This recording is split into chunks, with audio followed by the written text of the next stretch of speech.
哎，你说外国男人到底浪漫不？今天我跟你唠唠啊。反正我老公的浪漫好久没给我送走。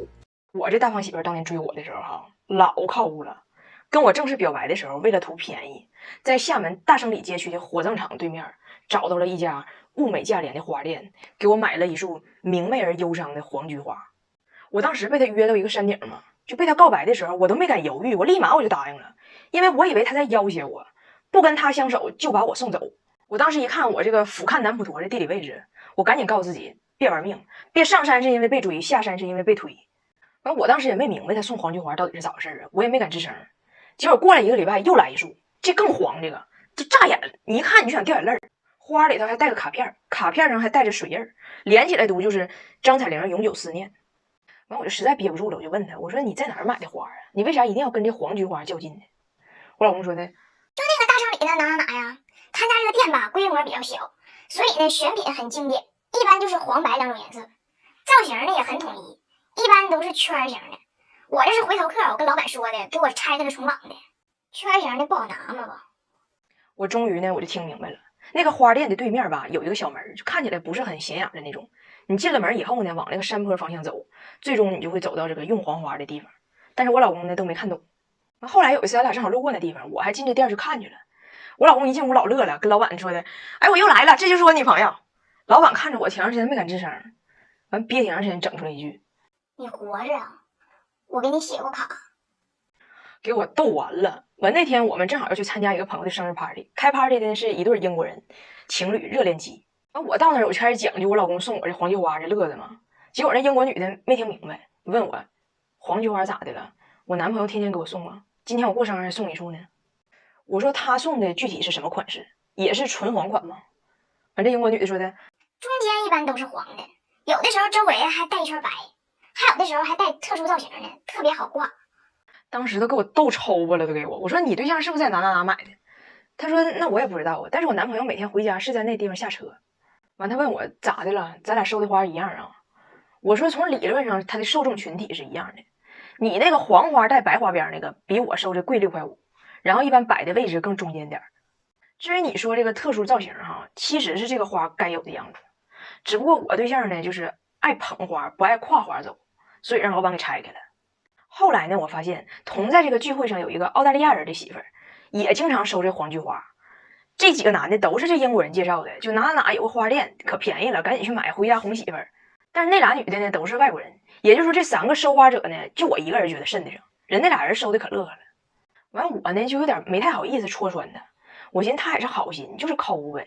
那你说我被送走1次和被送走10次，其实也没啥本质区别，都被送走了。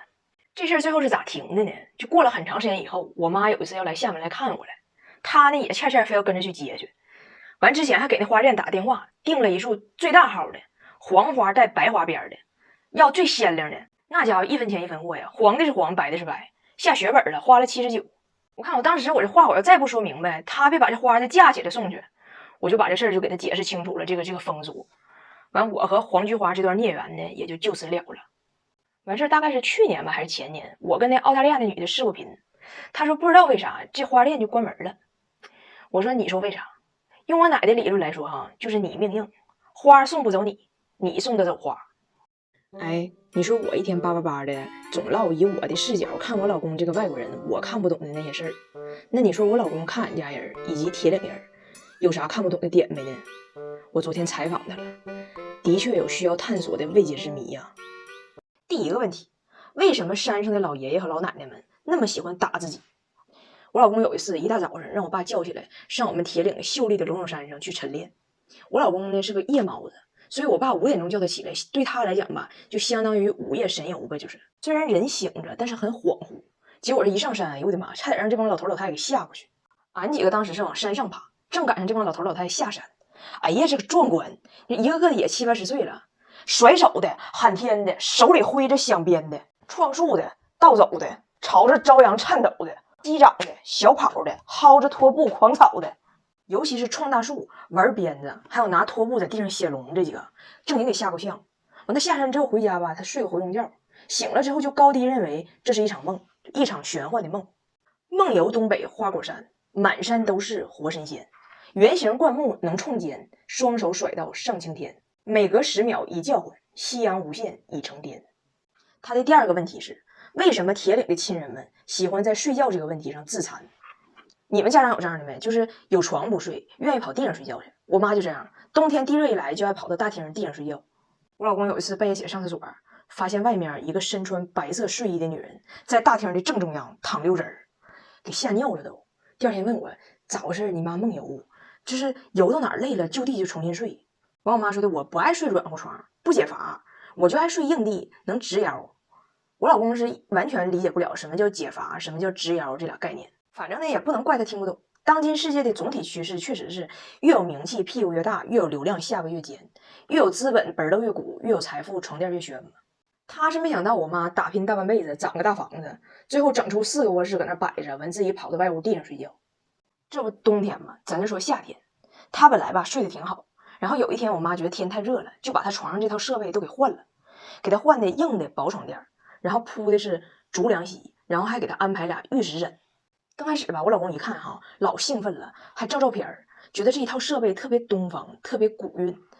但是他其实没看明白，他瞅这俩玉石枕哈，他以为是俩凳子呢。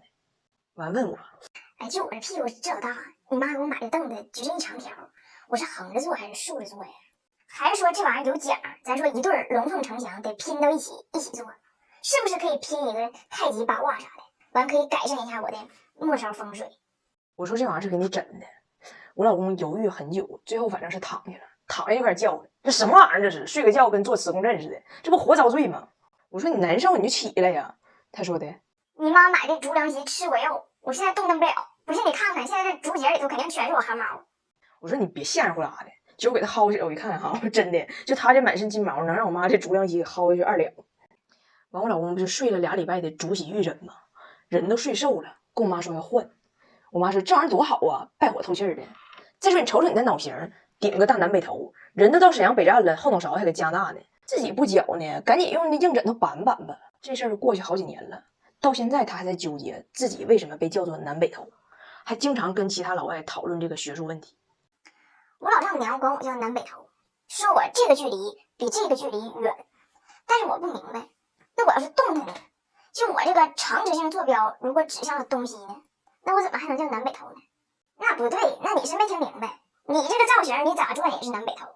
我觉得我明白他的意思了，你看我没有后脑勺，我这下宽这下窄，我觉得我是东西头啊。你没有后脑勺子，那你这脑型得治，怎么治啊？你呀，你到铁岭你提我名，在龙首市场给自己整一对玉石枕，晚上夹你脑袋睡觉，很快就给你夹成南北不是东西了。